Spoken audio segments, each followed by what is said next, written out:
Each week, we pick one specific Metro Atlanta neighborhood to call out critical changes to help you understand, as a homeowner in that neighborhood, where you might have a critical advantage or a distinct advantage when selling your house. This week, we are featuring Brierfield, which is in Alpharetta. If you're on Georgia 400 going north, you get off at Haynesbridge Road, hang a left, go to Old Milton Parkway, hang a left. It's down by Willis Park, or Wills Park, excuse me, for those of you who are familiar with the areas. Let's take a look at the last 3 years in terms of sales prices. In 2018, now this is a subdivision, has about 200 homes, 190, 195 homes.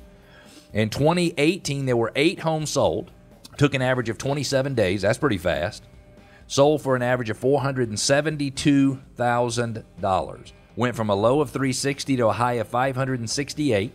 And they sold for 98.4% of their list price. Now, you're thinking, now why would that number be important? Because we're looking to see if that number increases or decreases, because we can tell that sort of the amount of stress from an inventory standpoint is on the market. So let's look and see what happened in 2019. All right. 8 homes sold, same number as 2018. Took 29 days. Let's just call that the same as 27. Okay. It's all the same. Yep.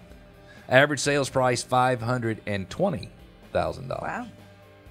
Prices went up $48,000 in 1 year, 2018 to 2019. Sales prices ranged from a low of $416,000 to a high of $568,000.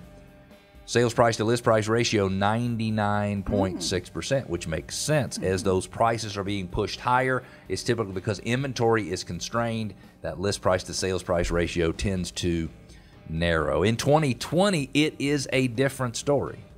Let me hear it. Not a better story, but a different story. There were 7 homes sold in that month, in that year, right. Fairly close to 2018 and 2019. 31 days average listing to contract, fairly close to the 27 and 29. Average sales price, $481,000. Oh.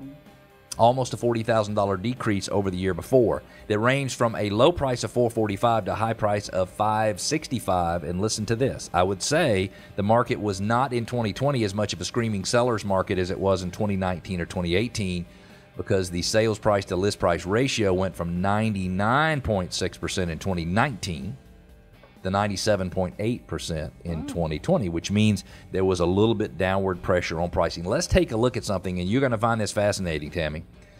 The low average sales price set for this neighborhood came in 2011, which is very common for most of the subdivisions in Metro Atlanta. 2011 would be their low price during the recession. Okay. The average sales price was $312,501. If you compare that to the $481,286 was the average sales price last year, those 189 homeowners in that neighborhood, now listen to this, Tammy, have $40 million more in equity in their homes from 2011 to 2020. $40 million. The elementary school is Crabapple, Northwestern Middle School, and Milton High School. Milton High School gets a School Chimp score of 100.